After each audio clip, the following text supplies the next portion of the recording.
Sir నమస్కారం sir. నమస్తే. Sir Jaganmohan Reddy గారు అంటే ఏపీలో విస్తృతంగా వర్షాలు కురుస్తున్నాయి, వరదలు కూడా రావడం మనం చూసాం కదా సార్. అయితే వీటన్నిటికి గల కారణం చంద్రబాబు నాయుడు గారే. ఆయన వల్లే వరదలు వచ్చాయి, ఆయన వల్లే ఈ విధంగా మునిగిపోతున్నాయని చెప్పేసి ఆయన కామెంట్స్ అయితే చేశారు సార్. అసలు ఇంకా జగన్మోహన్ రెడ్డి గారు ఏం చెప్పారు? మరి వరదలకు చంద్రబాబు నాయుడు గారు కారణం ఏ విధంగా అవుతారు సార్? ఆయన వ్యాఖ్యలు మీరు ఏ విధంగా చూస్తారు? అంటే మామూలుగా ప్రతిపక్షాలు అధికార పక్షాన్ని వరదలు వచ్చినప్పుడు కానీ ఏదైనా కలామిటీ వచ్చినప్పుడు కానీ విమర్శించడం అనేది కామన్. ఇక్కడ కూడా మనం చూస్తున్నాము, రేవంత్ రెడ్డి సరిగ్గా స్పందించలేదు, అందుకే ఇంత పెద్దగా నష్టం జరిగిందని ఇక్కడ కూడా బీఆర్ఎస్ వాళ్ళు బీజేపీ వాళ్ళు రేవంత్ రెడ్డిని విమర్శిస్తున్నారు. ఇంకా అక్కడ ప్రధానంగా అక్కడ ప్రతిపక్షం ఆ, జగనే కాబట్టి, ఎందుకంటే షర్మిల ప్రతిపక్షం లాగా వ్యవహరించట్లేదు మనకు తెలుసు కాబట్టి ఇంకా అక్కడ జగనే మాట్లాడాలి.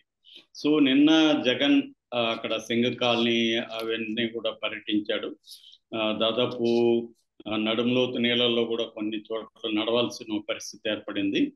సో ఈ క్రమంలో జగన్ ఆ, చెప్పింది రెండు వాక్యాలు చెప్పాడు. ఒకటి, ఈ వరద అనేది మ్యాన్ మేడ్ ఇదని చెప్పాడు. దీని మీద ఆల్రెడీ ట్రోల్స్ చేస్తున్నారు. అదే టైంలో మనం ఈనాడులో కానీ చూస్తే ఖమ్మంలో కూడా మ్యాన్ మేడ్ అని ఈనాడులో ప్రముఖ హెడ్డింగ్ వచ్చింది. అంటే ఆ, దీంట్లో మ్యాన్ మేడ్ అనే దాంట్లో జగన్ ఉద్దేశం ఏంటి అనుకున్నప్పుడు జగన్ ఏం చెప్పాడంటే రెండు రకాల నెగ్లిజెన్స్ చంద్రబాబు వైపు నుంచి జరిగాయని చెప్పాడు. ఒకటి, ఆగస్టు 28వ తేదీ ఐఎండి ఇండియన్ మెటీరియలాజికల్ డిపార్ట్మెంట్ హెచ్చరించింది, దాదాపు 20 సెంటీమీటర్ల కంటే వర్షం కురిసే అవకాశం ఉంది, పైన ఎగువన పడే ఇది కూడా వరదలు వచ్చే అవకాశం ఉందని హెచ్చరిస్తే చంద్రబాబు కనీసం సమీక్ష చేయలేదు దాని గురించి, దాని ముందస్తు జాగ్రత్తలు తీసుకోలేదు. అట్లాగే ప్రజలను అలర్ట్ చేయడం, లోతట్టు ప్రాంతాలు ఎక్కడెక్కడైతే వరదలు వచ్చే మునిగిపోయే అవకాశాలు ఉన్నాయి వాళ్ళని అలర్ట్ చేయడం, యంత్రాంగాన్ని అలర్ట్ చేయడం, ఇవేవి చంద్రబాబు చేయలేదనేది ఒక ఫస్ట్ విమర్శ. రెండో విమర్శ, చంద్రబాబు కరకట్ట మీద ఉన్న, ఉండవల్లిలో కరకట్ట మీద ఉన్న తన ఇంటిని కాపాడుకోవడం కోసం బుడమేరు దగ్గర దాదాపు 11 లాక్స్ ఎత్తేసారు, దానివల్ల ఒక్కసారిగా వరద వచ్చింది అంటే ఇంటిని కాపాడు కోసం చంద్రబాబు ఈ వరదను క్రియేట్ చేశాడు అనేది రెండవ ఆరోపణ. ఈ రెండు ఆరోపణలు ప్రధానంగా చేశాడు. కానీ అది కాపాడుకోలేకపోయాడు, అది కూడా మునిగిపోయింది. కరకట్టలో మనకి మంతెన సత్యనారాయణ ఇంతకుముందు కూడా విమర్శలు వచ్చాయి, వరదలు వచ్చినప్పుడు ఇవన్నీ పోతాయని, అదే జరిగింది. సో ఖచ్చితంగా వరదల విషయంలో మానవ తప్పిదం అనేది ఖచ్చితంగా ఉంటుంది. ఎందుకంటే ఎక్కువ వర్షపాతం పడడం ఒక కారణం కావచ్చు, కానీ 98లో కూడా ఇంతకంటే వర్షపాతం ఎక్కువే వచ్చిందని ఇప్పుడు చెప్తున్నారు. రెండోది, లాస్ట్ 2019లో కూడా 11.35 పూసిక్కుల వాటర్ వచ్చింది.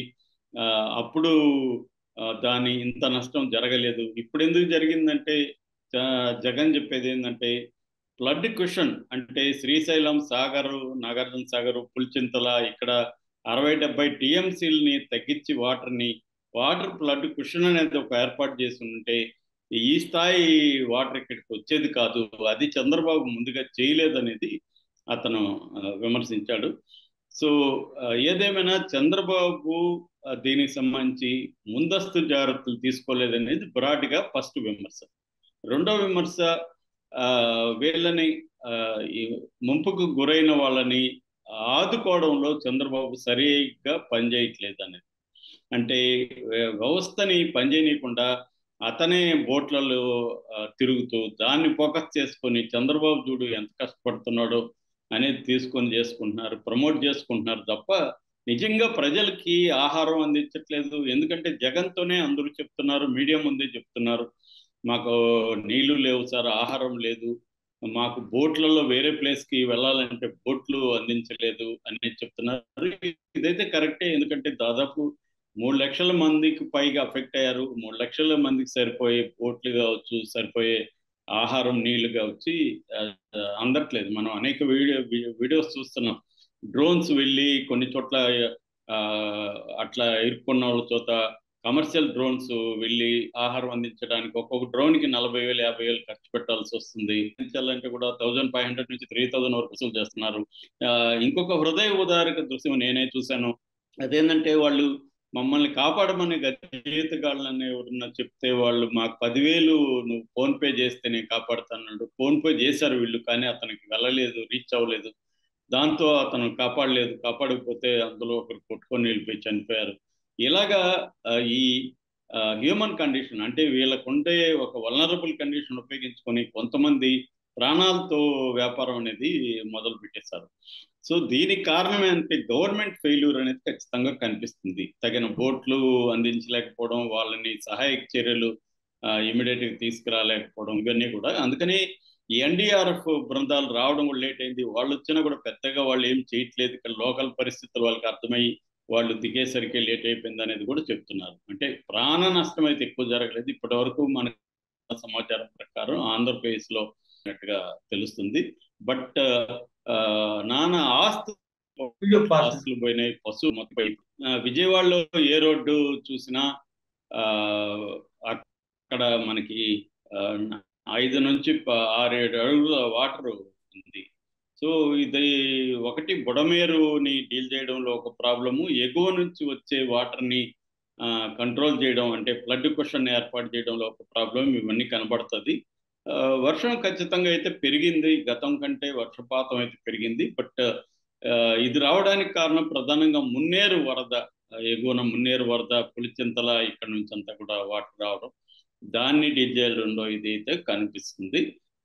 ఇప్పుడు వైసీపీ వాళ్ళేమో వాలంటీర్లు సచివాలయ వ్యవస్థ కరెక్ట్గా ఉంటే వీళ్ళందరికీ కూడా ఆహార పొట్లాలు కావచ్చు, మందులు కావచ్చు, వాటర్ కావచ్చు అందించడానికి ఆ వ్యవస్థ ఈజీగా ఉంటుంది. ఎందుకంటే ఆల్రెడీ ఒక ర్యాపో ఉంటుంది కాబట్టి వాళ్ళు చేస్తుంటారు. చంద్రబాబు ఆ వ్యవస్థల్ని నీరుగార్చడం అనేది కూడా వైసీపీ వాళ్ళు విమర్శిస్తున్నారు. ఇటుపక్క తెలుగుదేశం మీడియా కావచ్చు, తెలుగుదేశం నాయకులేమో జగన్, ఈవెన్ చంద్రబాబు కూడా జగన్ 5 ఏళ్లుగా వాటర్ బాడీస్, వాటర్ వ్యవస్థ నిర్వీర్యం చేశాడు, అందుకే ఈ వరదలని వాళ్ళు ఆరోపిస్తున్నాడు. మనకి ఆంధ్రప్రదేశ్లో ప్రతిదీ రాజకీయమే. నిజానికి ఏంటంటే ఇక్కడ రాజకీయాలకు అతీతంగా ఇప్పుడు ఇమ్మీడియట్ గా రాజకీయాలకు అతీతంగా వ్యవహరించాల్సి ఉంటుంది.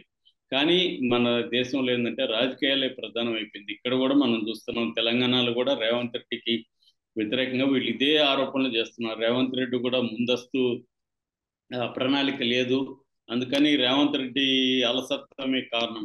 గవర్నెన్స్ అనేది యాక్టివ్గా లేదనేది కూడా వాస్తవమే. ఆ ప్రతిపక్షాలు చేసే దాంట్లో వాస్తవం ఉంది, కానీ ఇప్పటికిప్పుడు దాన్ని చెప్పడం వల్ల ఉపయోగం లేదు. ముందు ప్రతిపక్ష పార్టీలు కూడా చేయాల్సిన పని ఏంటంటే వాళ్ళ వల్ల ఎంత వీలైతే అంతగా ఈ అఫెక్ట్ అయిన వాళ్ళకి హెల్ప్ చేయడం అనేది ఇంపార్టెంట్. అట్లాగే పౌర సమాజంలో ఎన్జిఓస్ కావచ్చు, మిగతా సెక్టర్స్, వీటిని కూడా మోడీ ప్రభుత్వం నిర్వీర్యం చేసింది గతంలో. పౌర వ్యవస్థ, ఎన్జిఓ వ్యవస్థని మోడీ ప్రభుత్వం వచ్చినాక సిస్టమేటిక్ గా వాళ్ళని నిర్వీర్యం చేసింది.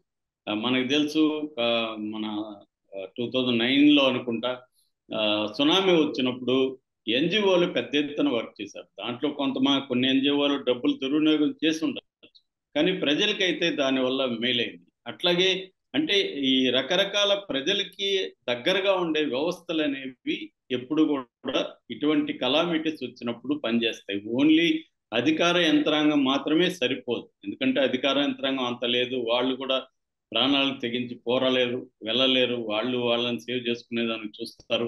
అందుకని వివిధ పౌర వ్యవస్థలు అనేవి ఉండాలి ఎప్పుడైనా. ఆ పౌర వ్యవస్థలు ఒక్క రోజులో రావు, అవి over the course of time మనం డెవలప్ చేసుకోవాలి. అది మిస్ అయింది మనకి. ఇక్కడ వాళ్ళ వైసీపీ వాళ్ళు చెప్పిన దాంట్లో కొంత వాస్తవం ఉంది. వాలంటీర్ వ్యవస్థ, సచివాలయ వ్యవస్థ కొద్దిగా పటిష్టంగా ఉంటే ఇప్పుడు ఇంకొంత మెరుగుగా వీళ్ళకి అందేది. అట్లాగే ఎన్జిఓ వ్యవస్థని రూయిన్ చేయకపోయింటే మోడీ ఇప్పుడు కొంత హెల్ప్ అయ్యేది.